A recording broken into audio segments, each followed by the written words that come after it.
Galt&Taggart-ის ძალიან საინტერესო ანგარიში უნდა მიმოვიხილოთ. ტურიზმის ეროვნული ადმინისტრაციის ინფორმაციით Airbnb-ზე რეგისტრირებული აპარტამენტების მეპატრონთა რაოდენობა 22,000-ს აღწევს.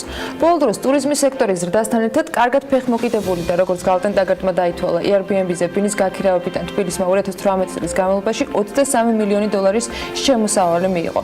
მაჩვენებელი 2017 წელთან შედარებით 90.7%-ით არის გაზრდილი. 2016 თუ შევადარებთ 5.75 ჯერ მეტია.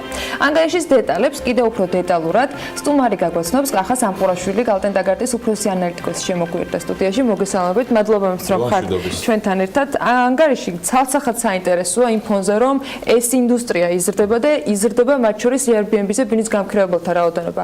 ერთგვარად მომხმარებელმა უпростоრად ამ ბიზნესში ჩართულმა ადამიანებმა ერთდროულად გადაწყვიტეს, რომ გამოეყენებინათ ეს შესაძლებლობა, მაგრამ რამდენად სწორად იყენებენ და რამდენად არის ათვისებული ის რეალურად პოტენციალი, რომელიც დღეს არსებობს საქართველოში ტურისტების მზარდი რაოდენობიდან გამომდინარე. მოდით ამით დავიწყოთ, როგორი არის ანგარიშის მიხედვით მონაცემები. პირველ რიგში მოგესალმებით თქვენ აუდიტორიას. მადლობა რომ დაინტერესდით ამ თემით და დრო დაუთმეთ.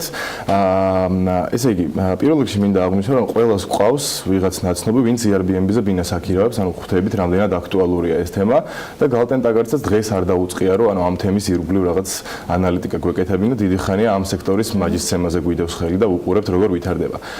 დღეს უკვე იმ დონეს მიაღწია ბაზარმა, რომ ვიფიქრეთ, რომ განსაკუთრებულ ყურადღებას იმსახურებდა, როგორც უკვე აღინიშნა, 23 მილიონი დოლარი იყო ბაზრის ზომა 2018 წელს და ახლად 60 მილიონ ლარზე მეტი თითქმის გაორმაგდა და ვფიქრობთ, რომ უკვე განსაკუთრებული ყურადღება დაიმსახურა.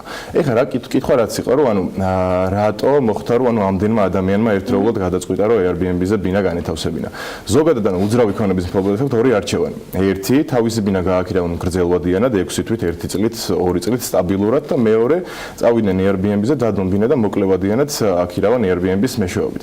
საქმე იმაშია, რომ მომგებიანობა რეალურად Airbnb-ზე არის უფრო მაღალი, ვიდრე გრძელვადიანი გაქირავების შემთხვევაში და ამან მოლოდინი და სტიმულები გააჩინა ბაზარზე, რომ ყველა შეძლებდა Airbnb-ის მეშვეობით უფრო მეტი, ასე ვთქვათ, შემოსავალი მიიღო, ვიდრე ამას გააკეთებდა გრძელვადიანი გაქირავების შემთხვევაში. მიუხედავად იმისა, რომ უფრო მეტი რესურსი ჭირდება ადამიანური, მათ შორის ამ ყველაფრის მენეჯმენტს. ცხადია და ამის შემდეგ მივიღეთ დღეს თბილისში მდგომარეობა, როცა მიწოდება გაიზარდა ძალიან შთამბეჭდავად. მაგალითისთვის, თუ 2016 წელს საშუალო თვეში ბაზარზე იყო 4,000 ბინა Airbnb-ზე, 17 წელს ეს რიცხვი იყო უკვე 6,000 და 2018 წელს გადააჭარბა 10,000. ანუ საშუალო თვეში Airbnb-ზე იდებოდა 10,000 ბინა 2018 წელს. ეხლა ჩვენ დავინტერესდით ამ კუთხით რა დინამიკა იყო ევროპულ ქალაქებში. ავიღეთ მაგალითად ცენტრალური ევროპის ქალაქები, პრაღა, ბუდაპეშტი, ვარშავა რო განმარტოთ და ესეთი საინტერესო სურათი ვნახეთ. პრაღაში, ბუდაპეშტში და ვარშავაში არის ბევრად ნაკლები ბინა Airbnb-ზე ვიდრე თბილისში. რაც უკვე გაკვირვებას იწვევს, იმიტომ რომ რეალურად კი თბილისში ძალიან მაგრად ვითარდება ტურიზმი, ტურისტების რაოდენობა ძალიან მასშტაბური სწრაფად იზრდება, მაგრამ რეალურად ჯერ უკან ვართ პრაღაზეც, ბუდაპეშტზეც და ვარშავაზეც და იქ რეალურად მოთხოვნა ბევრად მეტია ტურისტების მხრიდან. კვლევაში იყო რომ 62.8 იყო, ხო, მე მგონი ზრდა და ამ ზრდიდან 64% ჯერ ჯავშანის არ ქონია ბინას. კი, ზუსტად. ეს ჭარბი მიწოდება უკვე, კი, მაგას ზუსტად მაგ მიმართულებით მივდივდი, ჯერ ერთი ჩანს რომ სხვა ქალაქებთან თუ შევადარებთ, ჩანს რომ ნამდვილად გვაქვს ეს ჭარბი მიწოდება, იმიტომ რომ ბევრად მეტი საკუთრება განთავსებული Airbnb-ზე ვიდრე პრაღაში და მეორე მაგ მიმართულებით, მე ხო თქვი რომ დაახლოებით 10,000 ბინა იდება ყოველთვიურად, ამ 10,000 ბინიდან 6,000 საერთოდ არ იჯავშნება თვის განმავლობაში. დარჩენილ 4,000-ზე მოდის მთლიანი დატვირთვა. ბაზარზე ცალსახად გვაქვს ჭარბი მიწოდების საკითხი, ეს რაც ვაღნიშნე რომ მომგებიანობა უფრო მეტი იყო Airbnb-ზე ვიდრე გრძელვადიანი გაქირავების ბიზნესში, ისეთი სტიმული აღმოჩნდა, რომ ყველამ ძალიან სწრაფად გადაწყვიტა Airbnb-ზე შესვლა. რეალურად თვითონ მოთხოვნა ტურისტების მხრიდან არის ძალიან მაღალი. ბაზარი თითქმის გაორმაგდა, ბაზარზე მოთხოვნა გაორმაგდა, 97%-იანი ზრდა იყო, მაგრამ მიწოდება მაინც იმდენად მაღალია, რომ ჯერჯერობით ეს ყველაფერი დატვირთულობაში მთლად კარგად არ ისახება. ჯერჯერობით მაინც ზედმეტია მიწოდება. ამ კვლევის ფარგლებში თუ ქონდა შესაძლებლობა გამოგეკვლიათ, რამდენად არის სწორად მიწოდებული, იმიტომ რომ ერთგვარი გაიდლაინი არსებობს, ხო, მათ შორის Airbnb-ზე ბინების შეთავაზების Airbnb-საც თავისი კრიტერიუმები აქვს, რის მიხედვითაც ფასებს ადგენს, რის მიხედვითაც შეთავაზებებს აკეთებს.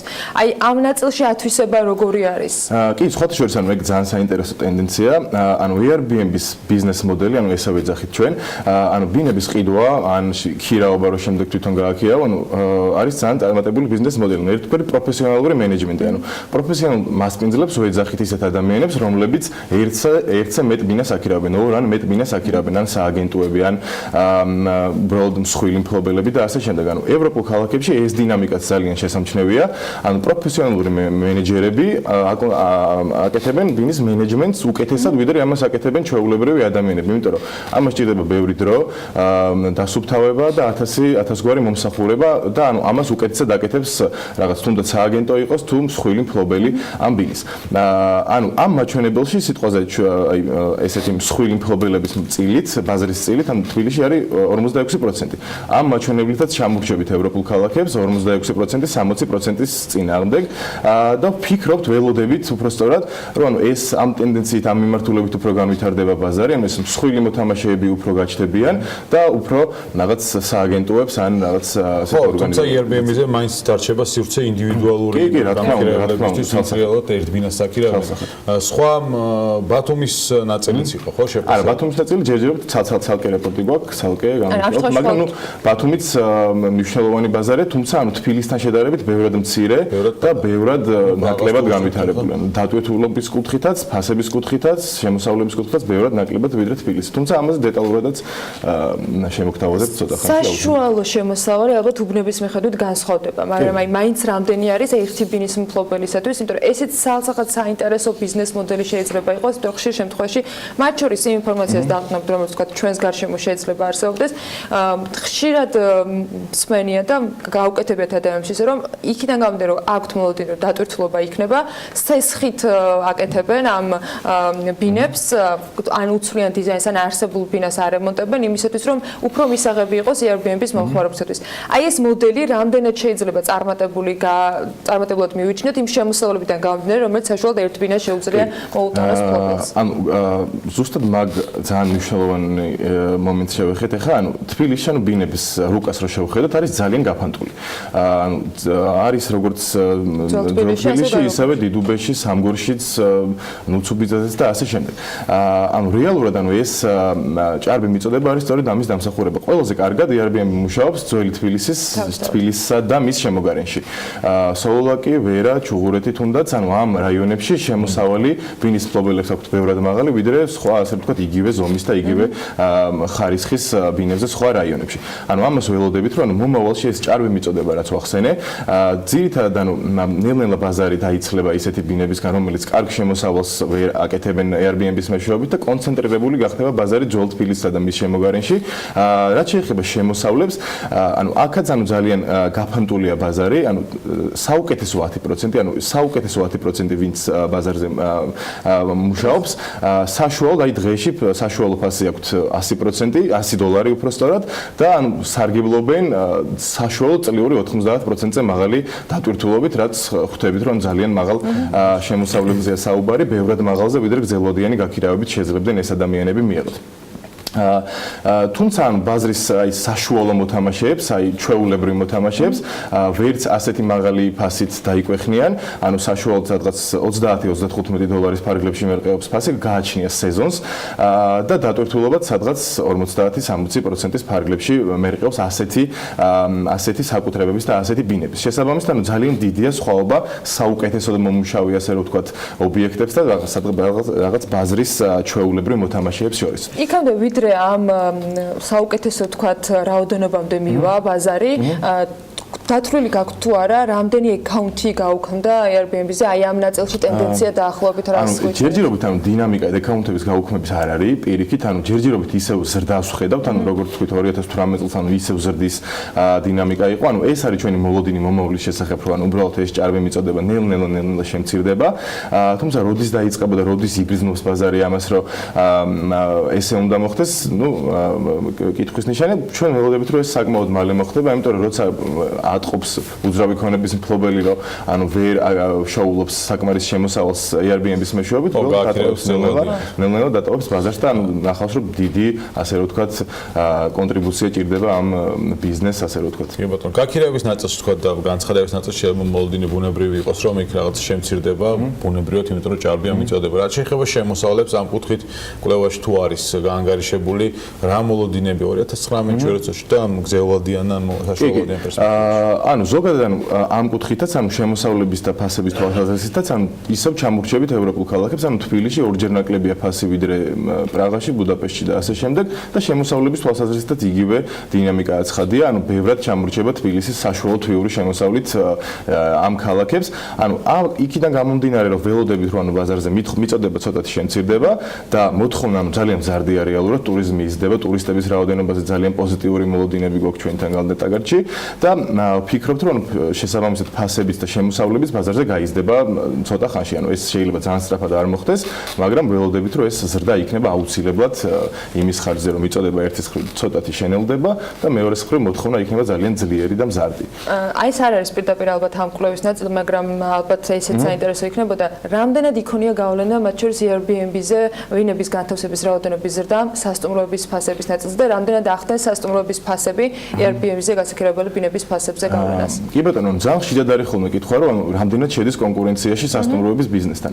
ანუ Airbnb რო წარმატებული ბიზნესია და უკვე მოქმედი, ანუ ამას თვალი უნდა გავუსწოროთ, ანუ ცალსახად სასტუმროების რაღაც შემოსავალი და კონკურენტი ნაწილობრივ არის Airbnb თბილისშიც და ყველა სხვა ქალაქშიც. ჩვენ ზოგადად თბილისში ჯერჯერობით უყურებთ, რომ Airbnb არის უფრო შემოსავალი სასტუმროების ბიზნესის ვიდრე შემცვლელი.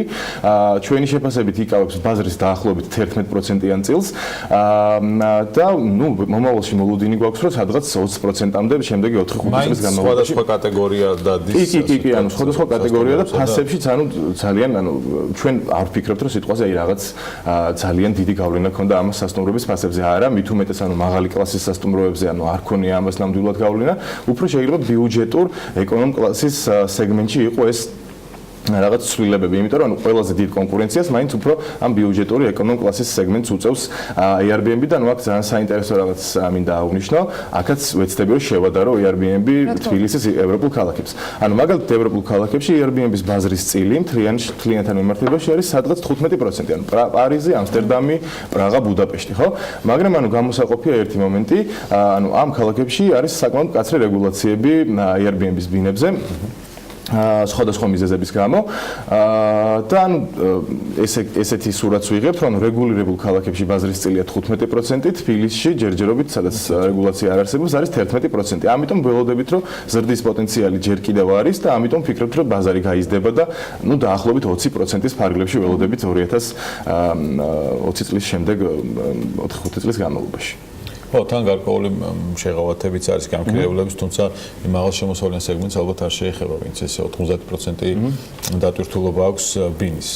მადლობა გარასიმონის მომზადებისთვის, საინტერესო კვლევისთვის და დეტალურად დაინტერესებს ანგარიში, რომელიც Galt&Taggart-მა მოამზადა, მათ ვებგვერდზე შეგიძლიათ ნახოთ, საკმაოდ საინტერესო მიგრებები არის და განსაკუთრებით საინტერესო იქნება დარძნებული მათთვის, ვინც ამ ბიზნესში უკვე ჩაერთო, ან მომავალში გეგმავს იმისათვის, რომ უკეთესად დაგეგმოს ბიზნესი და განავითაროს ის იმისათვის, რომ მეტი შემოსავალი მიიღოს. მადლობა Galt&Taggart-ს ტრადიციულ პროფესიონალურ კვლევისათვის და საინტერესო მიგრებებისათვის. ხოთაშორის Airbnb მაფხაზეთის და ეგეც ოდროს სამხოთაშორის. ამაზე ვისაუბრეთ გაცემის დასაწყისში, ფეხმოკიდების Galt&Taggart-ის უფროს ანალიტიკოს მასმისლობით საქმე ენდიკის ეთერში.